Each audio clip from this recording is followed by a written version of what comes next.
Welcome back to Easy Eats with Alphonsa. ఈరోజు మనం చేయబోయే రెసిపీ గులాబ్ జామున్. మరి రెసిపీ చూద్దామా? ఈరోజు నేను ఎంటీఆర్ గులాబ్ జామున్ ప్యాకెట్తో ఈ రెసిపీని చేస్తున్నాను. ముందుగా ఒక గిన్నెలో 4 కప్ షుగర్ తీసుకొని అందులో 3 కప్ వాటర్ వేసి స్టవ్ మీద పెట్టేయండి. దీనిని బాగా కలపండి.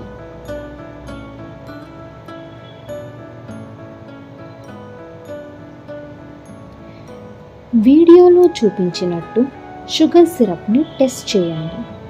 గులాబ్ జామున్ సిరప్కి తీగ రావడం అవసరం లేదు.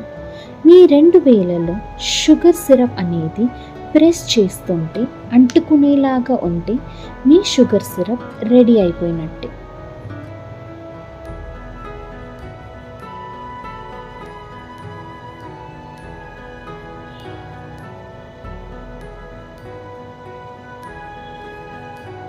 ఒక బౌల్ తీసుకొని అందులో ఎంటీఆర్ మిక్స్ ప్యాకెట్ని వేసుకోండి. ఇందులో 100 గ్రామ్స్ కోవాని వేయండి. కోవా వేస్తే గులాబ్ జామున్ మరింత సాఫ్ట్గా వస్తాయి. ఈ రెండింటిని బాగా కలపండి. ఇప్పుడు ఇందులో కొంచెం కొంచెం మిల్క్ యాడ్ చేసుకుంటూ పిండిలాగా కలుపుకోండి. గులాబ్ జామున్ పిండిని కొద్దిగా సాఫ్ట్గా చేసుకోండి.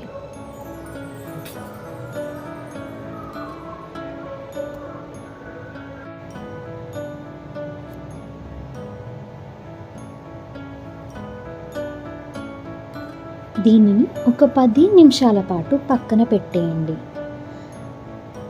15 నిమిషాల తర్వాత పిండిని ఇంకొకసారి కలపండి.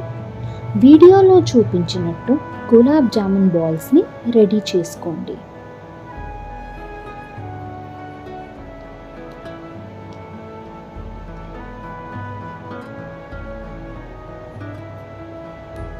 డీప్ ఫ్రైకి సరిపడా ఆయిల్ని వేడి చేసుకొని ఈ గులాబ్ జామున్ బాల్స్ని గోల్డెన్ బ్రౌన్ అయ్యేంత వరకు బాగా ఫ్రై చేయండి.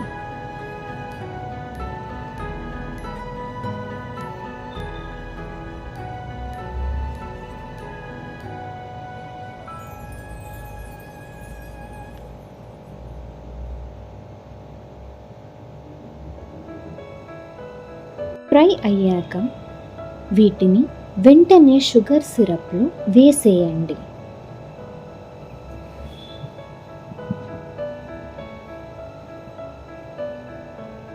పదిహేను నిమిషాల పాటు గులాబ్ జామున్ని సిరప్లో అలానే పెట్టేయండి.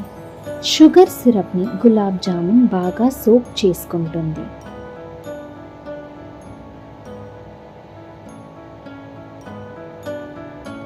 ఎంతో టేస్టీ అయిన గులాబ్ జామున్ రెడీ అయిపోయింది.